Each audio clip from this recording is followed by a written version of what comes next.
बिस्मिल्लाहिर्रहमानिर्रहीम। अब हम जो है उसी को टॉपिक को आगे बढ़ाते हुए इस एक्सरसाइज का क्वेश्चन नंबर 2 हल करते हैं, जिसमें हमने solution of system of homogeneous linear equations पढ़नी है। पिछले जो है लेक्चर में भी हमने जो है solution of homogeneous linear equation पढ़ी है। अब उसी से रिलेटेड जो है एक और सवाल है, find the value of lambda for which the following system of homogeneous linear equations may have non-trivial solution. Also solve the system for the value of lambda. तो इसके लिए हम पहला सवाल जो सिलेक्ट कर रहे हैं वो है 2x1 minus lambda x2 plus x3 equals to 0, 2x1 plus 3x3 3x2 minus x3 equals to 0 and 3x1 minus 2x2 plus 4x3, this is equals to 0. Equation 1, 2 and 3 इसको जो है कहेंगे। तो सबसे पहले इसको मैट्रिक्स फॉर्म में लिख लेते हैं। In matrix form matrix of coefficients आ जाएगा 2 minus lambda 1, 2 3 minus 1, 3 minus 2 and 4 और x1 x2 x3, this is equals to 0 0 0 और ax इक्वल्स टू OJ। तो इससे ये इक्वेशन बन गई, ये मैट्रिक्स ऑफ कोएफिशिएंट्स आ गया। तो हमें मालूम है कि for non trivial solution A determinant 0 होना चाहिए। फॉर नॉन ट्रिवियल सॉल्यूशन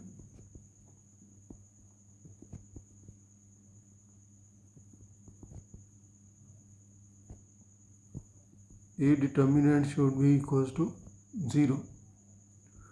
तो अब इसमें जो है इस ए डिटर्मिन की वैल्यू जो है लिखते हैं, क्या है 2 minus lambda 1, 2 3 minus 1, 3 minus 2 4, this is equals to 0। और अब इसको जो है एक्सपेंड कर दिया जाए रो 1 से। रो 1 से एक्सपेंड करेंगे तो इसकी फर्स्ट रो और फर्स्ट कॉलम छोड़ के लिखना पड़ेगा। 3 माइनस 1 माइनस 2 4, फिर माइनस इंटू माइनस लैम्डा, फिर एक डिटर्मिनेंट आएगा इसके साथ, इसमें फर्स्ट रो और सेकंड कॉलम छोड़ेंगे तो 2 minus 1 3 and 4 plus 1 into lambda,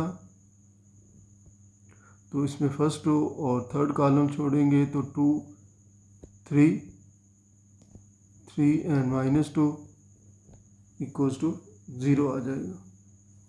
तो इसको हमने एक्सपेंड किया है, एक्सपेंड बाई रो 1। तो रो 1 से जो है इसको एक्सपेंड किया। अब इसकी जो है वैल्यू देखते हैं कि क्या होगी। 2 into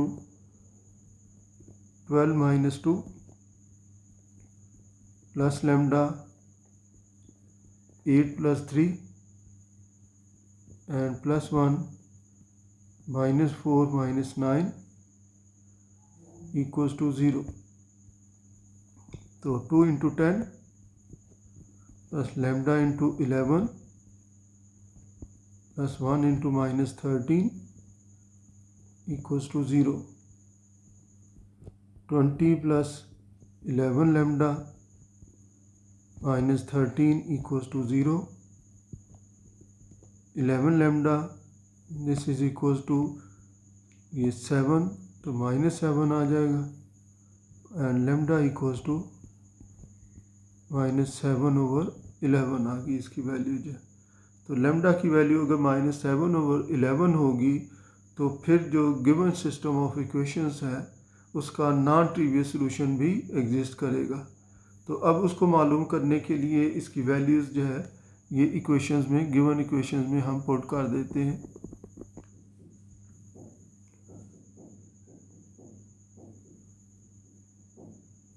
two solve the system,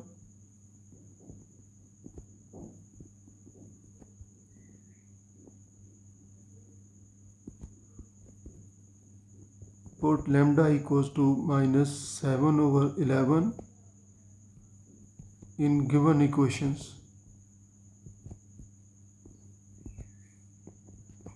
तो सिर्फ एक इक्वेशन में जो है इसकी वैल्यू रिप्लेस हो जाएगी, तो ये हो जाएगा 2x1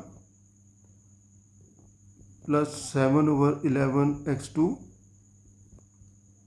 plus x3 equals to 0। और फिर 2x1 दूसरी इक्वेशन है 2x1 plus 3x2 minus x3 equals to 0। और 3x1 माइनस 2x2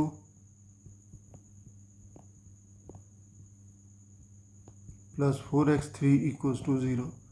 अब इनको इक्वेशन 1, 2 एंड 3 का नाम दिया जाए। अब हमने जो है इसमें से कोई सी दो इक्वेशन जो है इनको इस तरह से सॉल्व करना है कि एक बार हमें x1 की वैल्यू हासिल हो जाए और एक दूसरी बार हमें इससे जो है x2 की वैल्यू हासिल हो जाए। तो हम इक्वेशन 2 और 3 को सॉल्व कर लेते हैं।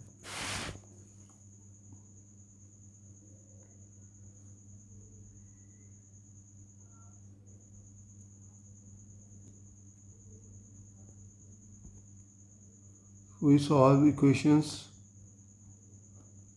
2 and 3 as इस तरीके से सॉल्व करते हैं कि पहले जो x2 का कोएफिशिएंट एक जैसा बनाना है। तो उसके लिए इक्वेशन 1 को इक्वेशन 2 को मल्टीप्लाई कर देते हैं 2 के साथ।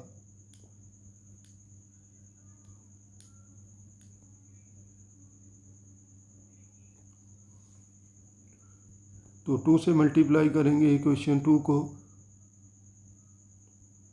4x1 plus 6x2 minus 2x3 equals to 0। और इक्वेशन 3 को मल्टीप्लाई करना है 3 के साथ। तो 3 से मल्टीप्लाई करेंगे तो 9x1 minus 6x2 plus 12x3 equals to 0। इन इक्वेशंस को सिर्फ इसलिए सॉल्व कर रहे हैं कि इक्वेशन 1 में जो है फ्रैक्शन आता है, उससे बचने के लिए जो है इनको सॉल्व किया जा रहा है। वैसे भी जो है कोई सी दो इक्वेशंस को सॉल्व किया जा सकता है। तो अब इनको ऐड करने से ये कैंसिल हो जाएगा। तो ये 13x1 और इसको जो है सब्ट्रैक्ट करें तो प्लस 10x3 इक्वल्स टू 0 आ जाएगा। तो इससे जो है 13x1 equals to minus 10x3 and x1 equals to minus 10/13 x3 के इक्वल आ गई वैल्यू। इसको कह देते हैं इक्वेशन 4। अब इसके बाद जो है x1 का कोएफिशिएंट एक जैसा बनाने के लिए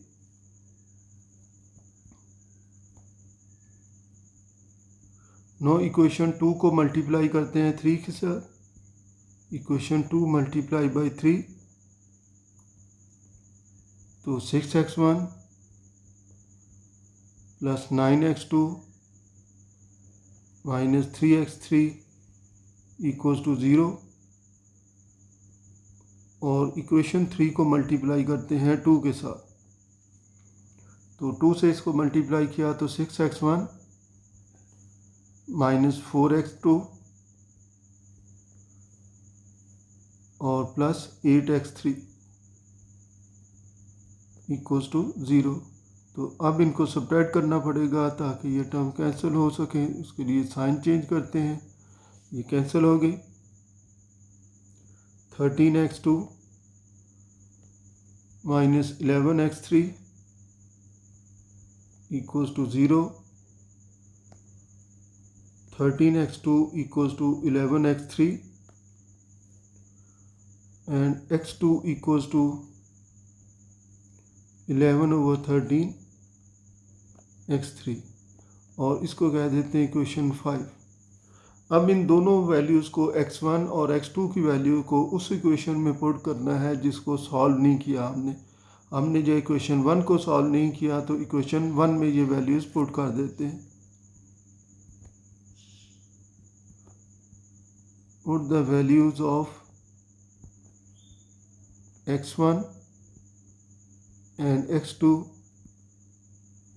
इन इक्वेशन 1। इक्वेशन 1 में जो है इसको हम रिप्लेस करते हैं तो 2x1 वैल्यू 2x1 प्लस 7/11 होता है तो 2x1 और x1 की वैल्यू माइनस 10/13 x3। फिर उसके बाद जो है प्लस 7/11 और प्लस 7/11 और x2 की वैल्यू जो है इसमें रिप्लेस करनी है और x2 की वैल्यू है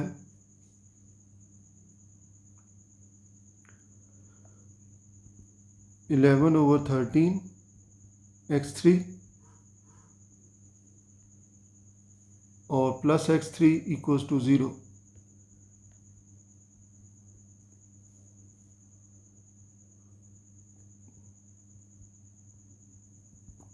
मल्टीप्लाई बाई 13, इसको 13 से मल्टीप्लाई करें तो माइनस 20x3 11 से 13 से कैंसिल हो जाएगा तो plus 7x3 and plus 13x3 equals to 0। Minus 20 plus 7 plus 13 into x3 equals to 0 और ये वैल्यू 0 आ गई और इसको कह देते हैं इक्वेशन 6। तो इस इक्वेशन को देख के अंदाज़ा होता है कि अगर हम x3 की जगह कोई भी वैल्यू पुट करेंगे तो वो इस इक्वेशन को सेटिस्फाई कर देगी।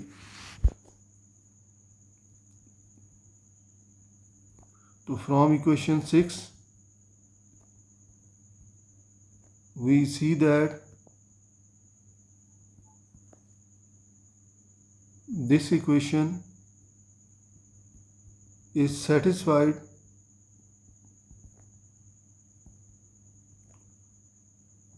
by any real value of x3। x3 की जगह कोई भी रियल वैल्यू जो है अगर हम इसमें पुट कर देंगे तो वो इसको सेटिस्फाई करेगी। तो इसका मतलब इसके लातादाद इनफाइनाइट जो है रियल नंबर्स इसके सॉल्यूशंस हैं। तो इसीलिए जो है हम इसके लिए सपोज करते हैं therefore let x3 equals to t। x3 को t के इक्वल सपोज कर लेते हैं where t is any real number या t belongs to set of real numbers। तो अब इसके मुताबिक देखते हैं कि इक्वेशन 1 से जो है इसकी वैल्यू क्या बन जाएगी। इसमें जब हम x3 को पुट करेंगे इक्वेशन 1 में जो है minus 10/13 x1 equals to minus 10/13 x3 तो ये माइनस 10/13 t बन जाएगी चूँकि हमने x3 को t के इक्वल सपोज किया है और ये इक्वेशन 4 थी। अब ऐसे ही जो है इक्वेशन 5 से जो है हम देखते हैं तो इक्वेशन 5 से x2 की वैल्यू तो 11/13 और x3 11/13 और x3 की जगह इसकी वैल्यू t पुट कर दी चूँकि x3 जो है ये t के इक्वल है। तो देयरफॉर सॉल्यूशन सेट इसका बन गया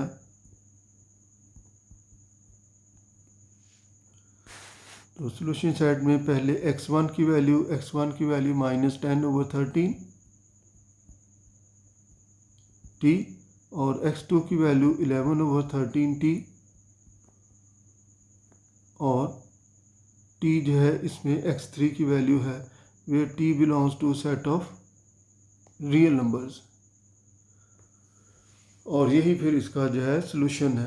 ये अगर वैल्यू आप किसी भी गिवन जो है तीनों में से किसी एक इक्वेशन में भी अगर इसको आप रिप्लेस करेंगे तो left hand side right hand side के इक्वल आ जाएगी और ये इसका जो है फिर रिक्वायर्ड नॉन ट्रिवियल सॉल्यूशन है। दिस इज द रिक्वायर्ड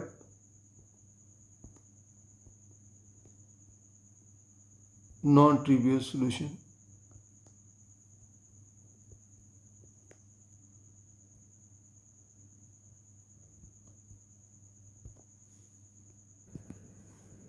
अब इसका जो है हम क्वेश्चन नंबर 6 हासिल करते हैं। क्वेश्चन नंबर 6 है कि इफ़ मैट्रिक्स ए कंटेन्स 3 2 1 4 -1 2 7 3 -3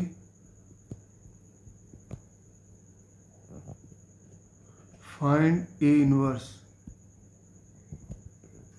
तो इसमें ए इनवर्स फाइंड करना है एंड हेंस और फिर solve the system of equation.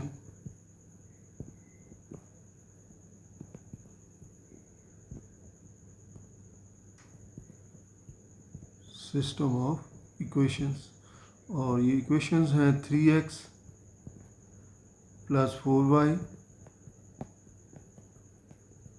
+ 7z = 14 और 2x - y + 3z this is equals to 4 and x + 2y - 3z equals to 0। तो इसका इन्वर्स अगरचे हम पहले जो है मालूम कर चुके हैं कोफैक्टर्स की मदद से, अभी भी उसी से मालूम करेंगे। वैसे रो ऑपरेशन से भी मालूम किया जा सकता है, आपकी मर्ज़ी है जो आपको आसान लगे। अभी मैं इसको इन्वर्जन मेथड से जो है इसका इन्वर्स मालूम करता है कोफैक्टर्स की मदद से।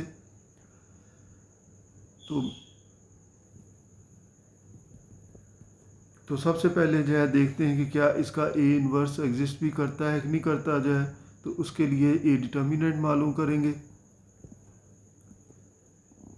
जो मैट्रिक्स दिया गया है उसका ए डिटर्मिनेंट 3 2 1 4 -1 2 7 3 -3। तो इसको एक्सपेंड किया जाए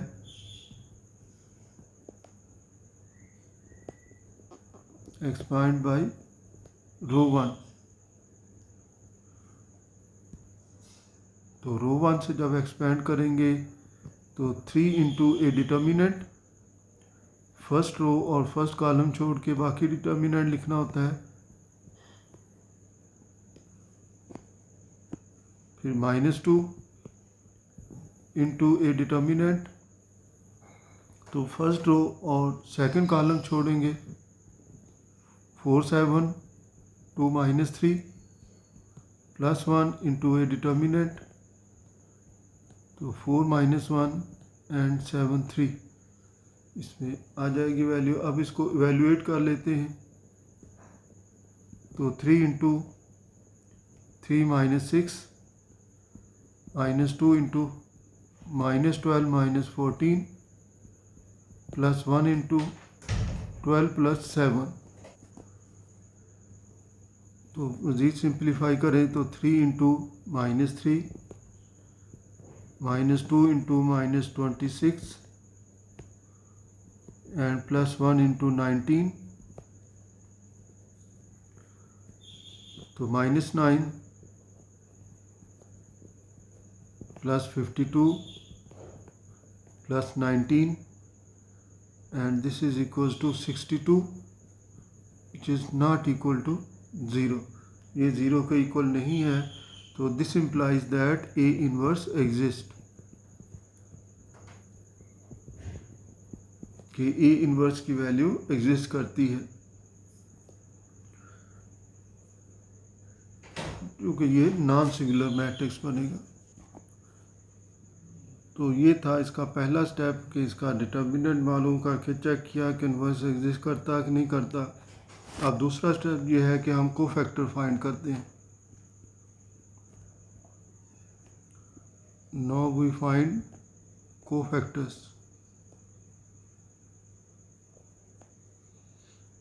और तरतीब से जो है A11 -1 रेज़ पावर 1 + 1 और इनटू ए डिटर्मिनेंट। पहले फर्स्ट रो के एलिमेंट्स के कोफैक्टर्स मालूम करने हैं। पहली रो पहला कॉलम और इनको ऐड कर देते हैं पावर को यहाँ पर। और अब इसमें फर्स्ट रो और फर्स्ट कॉलम छोड़ना है, जो दोनों हैं ये दोनों इसमें से छोड़ देनी है, फर्स्ट रो फर्स्ट कॉलम। बाकी डिटर्मिनेंट लिखना है -1 2 3 -3। तो -1 की पावर 2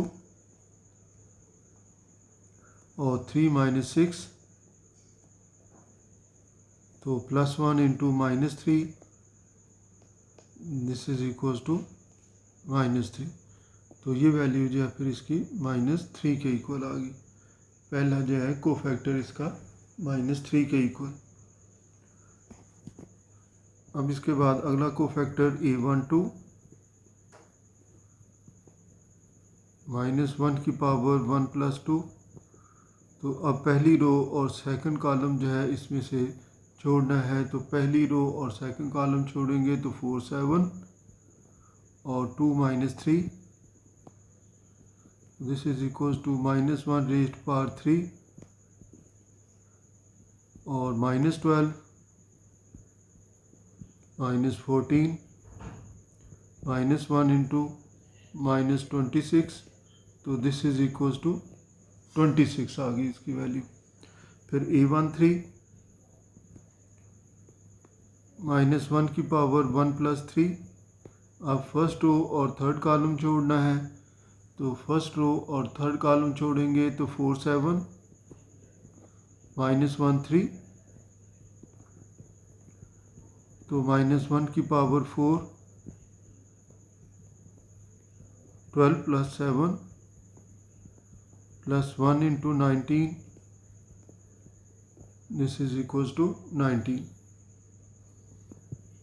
फिर A21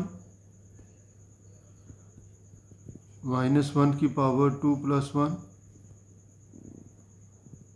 इंटू ए डिटर्मिनेंट। तो अब इसमें सेकंड रो और फर्स्ट कॉलम छोड़ना है, तो ये सेकंड रो और फर्स्ट कॉलम छोड़ेंगे तो बाकी बचेगा 2 1 एंड 3 -3।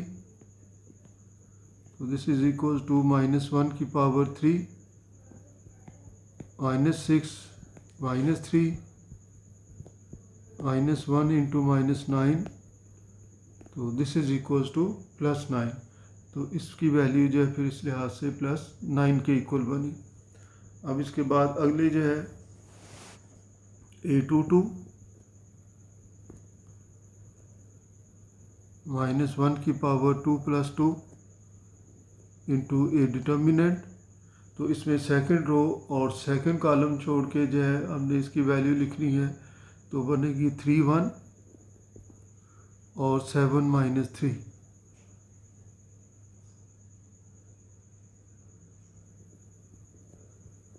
तो -1 की पावर 4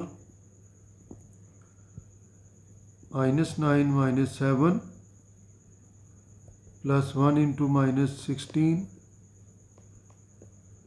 तो ये -16 आ गई इसकी वैल्यू। इसके बाद A23 -1 raised power 2 + 3 into A determinant. तो अब इसमें सेकंड रो और थर्ड कॉलम छोड़ के जो है हम लिखेंगे, तो 3 2 और 7 3 आएगा। 3 2 और 7 3 जो है जब सेकंड रो और थर्ड कॉलम छोड़ के लिखा तो -1 की पावर 5 और 9 - 14, तो this is equals to -1 into -5 and this is equals to 5, इसकी वैल्यू बन गई। अब इसके बाद थर्ड रो जो है A31, इसके कोफैक्टर -1 की पावर 3 + 1। अब थर्ड रो और फर्स्ट कॉलम इसमें से छोड़ के लिखेंगे तो 2 1 और -1 2 बाकी बचेगा। ये थर्ड रो और फर्स्ट कॉलम छोड़ेंगे 2 1 -1 2 इसमें आएगा, तो -1 की पावर 4, तो 4 + 1 this is equals to +1 into 5 equals to 5। A32 -1 की पावर 3 + 2। अब थर्ड रो और सेकंड कॉलम छोड़ के जो है इसको लिखेंगे तो वो बनेगा 3 1 4 2, तो -1 की पावर 5, तो 6 - 4, तो -1 इंटू 2 इक्वल्स टू -2। फिर A33 -1 की पावर 3 + 3 इंटू ए डिटर्मिनेंट। तो अब इसमें थर्ड रो और थर्ड कॉलम छोड़ना है तो 3 2 4 -1, जी थर्ड रो और थर्ड कॉलम 3 2 4 -1 इसमें आएगा, तो -1 की पावर 6 -3 -8, तो +1 इंटू -11, तो दिस इज इक्वल्स टू -11 जो है इसकी वैल्यू बनी। तो अब ये तमाम कोफैक्टर्स हमें मालूम हो गए हैं, तो अब इनकी मदद से अगला स्टेप है, तीसरा स्टेप एडजॉइंट मालूम करेंगे। एडजॉइंट ए, तो this is equals to matrix of cofactors,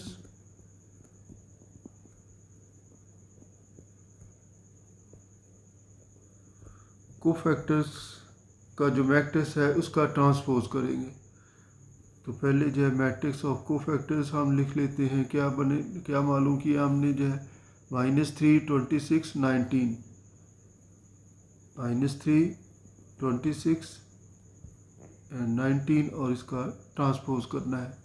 फिर 9 - 16 5, 9 - 16 एंड 5, और फिर इसके बाद है 5 - 2 एंड -11। तो अब इसका ट्रांसपोज करके लिखते हैं, इसकी रो को कॉलम बना देते हैं, -3 26 एंड 19, सेकंड रो को सेकंड कॉलम बनाते हैं और इससे ही थर्ड रो को थर्ड कॉलम बना देते हैं। अब इसके बाद फोर्थ स्टेप है कि जिसमें हम इन्वर्स मालूम करेंगे। ए इन्वर्स जो है इक्वल होता है 1/A determinant into adjoint A के।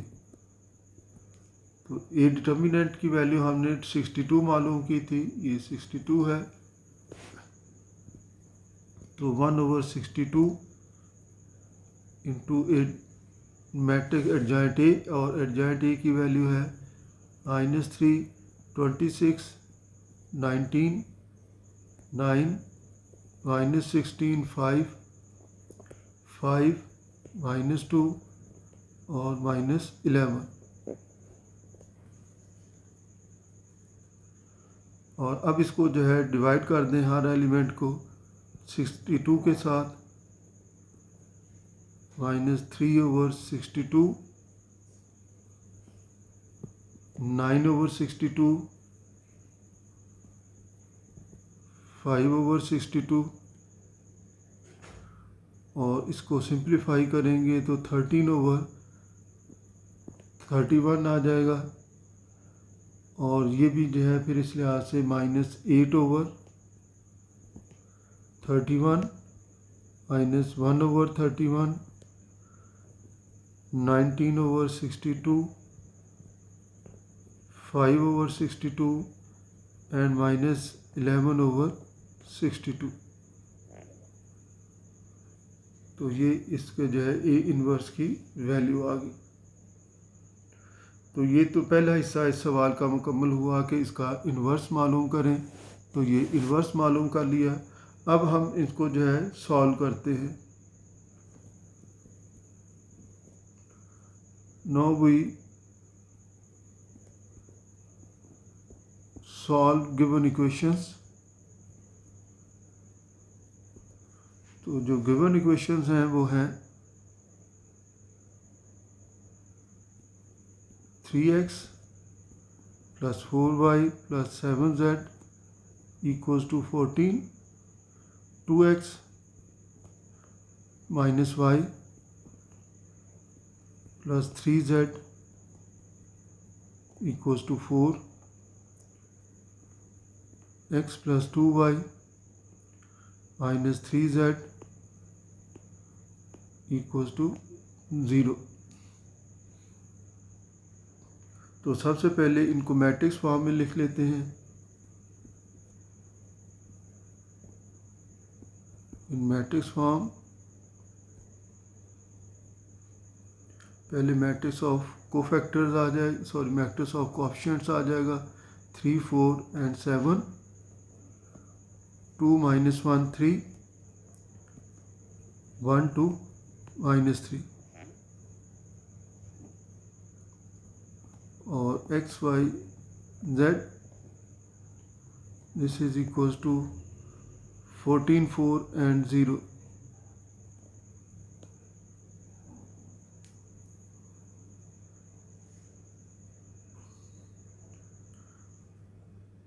तो इन मैट्रिक्स को नाम दे देते हैं कोई। पहले उसको जो है नाम सी दिया हुआ है, ए नाम दिया हुआ है। तो इसको अब हम जो है सी दे देते हैं, कोई भी नाम जो है CX = B। तो अब इससे जो है अगर हम x की वैल्यू मालूम करें तो x will be equals to C inverse B जो है।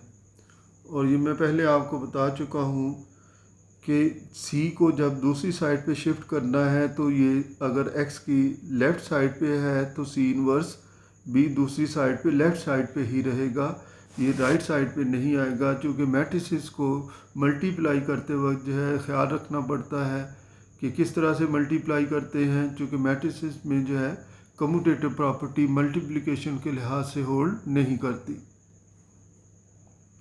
अब इसमें जो है C इन्वर्स इक्वल होगा 1/C determinant into adjoint C और इंटू B के इक्वल है।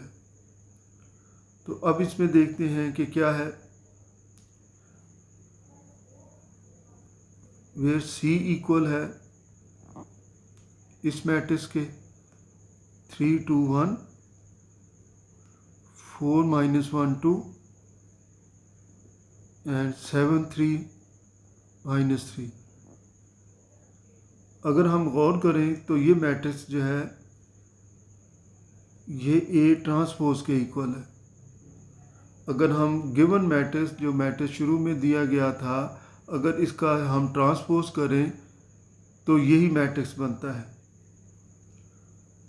तो इस मैट्रिक्स C को जो है A ट्रांसपोज भी कहा जा सकता है, या A ट्रांसपोज इसकी वैल्यू C के इक्वल होगी, या इसको जो है एक और तरीके से कह देते हैं कि इसका ट्रांसपोज कर देते हैं C ट्रांसपोज।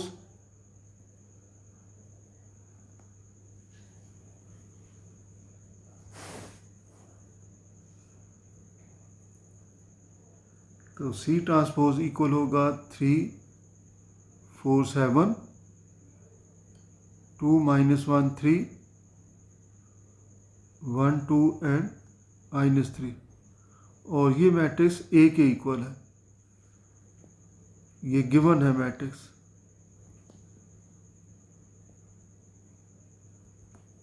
और ए का इन्वर्स हम मालूम कर चुके हैं, तो इसलिए जो ए का इन्वर्स होगा वही सी जो है ट्रांसपोज का इन्वर्स होगा। तो इन दोनों की वैल्यू जो है आपस में इक्वल होगी। तो देयरफॉर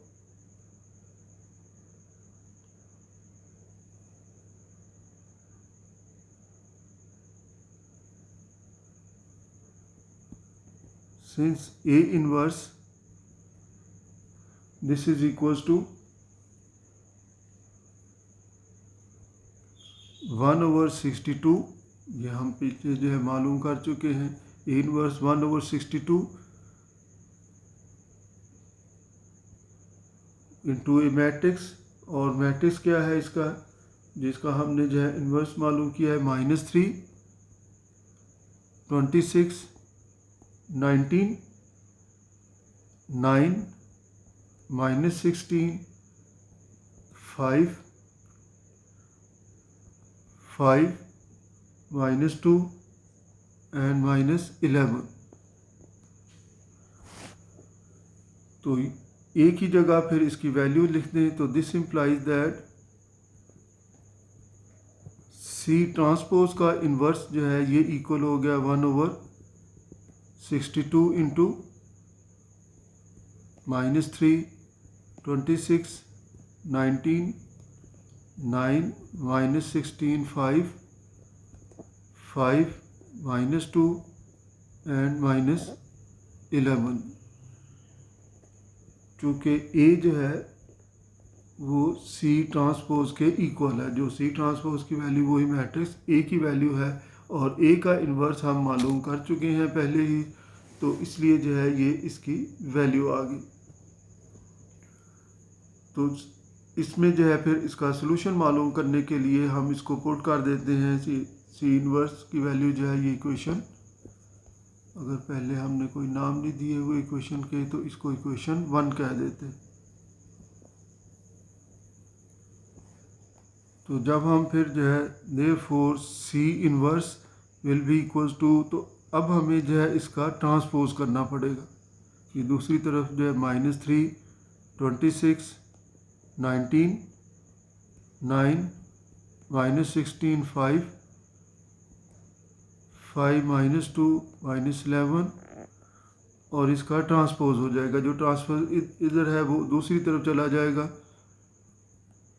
और 1/62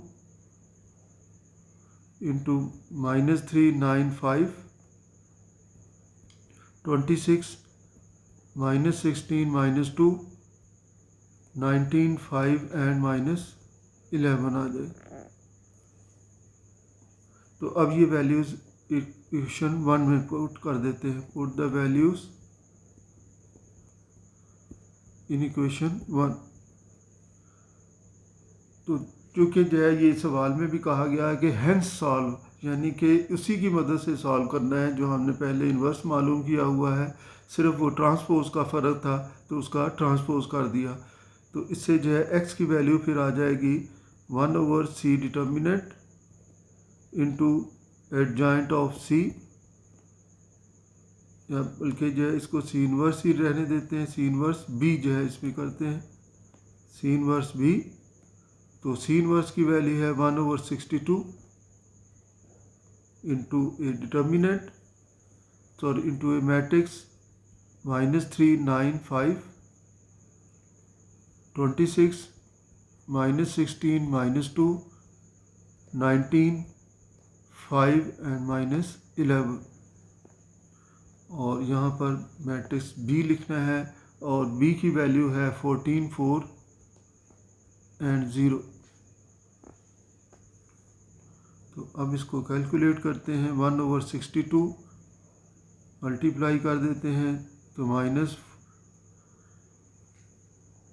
इसको इससे जो है मल्टीप्लाई किया तो -42, 14 3 -42 बनेगा, plus 104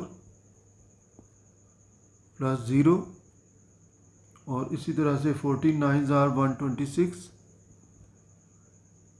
minus 64 plus 0, 14 5s are 70 minus 8 plus 0, 1/62 into, और इसको जब हम सिंप्लीफाई करेंगे तो ये बनेगा 62, ये भी 62 और ये भी 62। अब हर नंबर को 62 से डिवाइड कर देंगे, 62 डिवाइडेड बाई 62, इसी तरह से सारे जो है ये डिवाइड हो जाएंगे 62 के साथ। तो दिस इम्प्लाइज दैट x, जो कि हमने x, y और z को कहा था, x, y और z,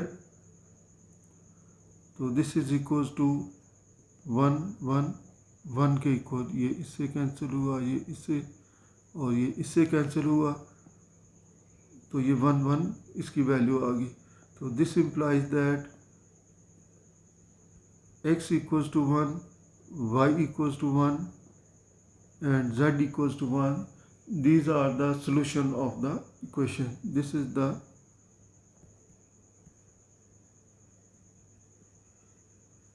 solution of given equations. तो कि जो हमें इक्वेशंस दी गई हैं ये इसका सलूशन है। तो इसके साथ ही जो है ये हम इसको मुकम्मल करते हैं। बाकी जो रहते हैं सवाल वो इंशाल्लाह नेक्स्ट लेक्चर में हम हाफिज़।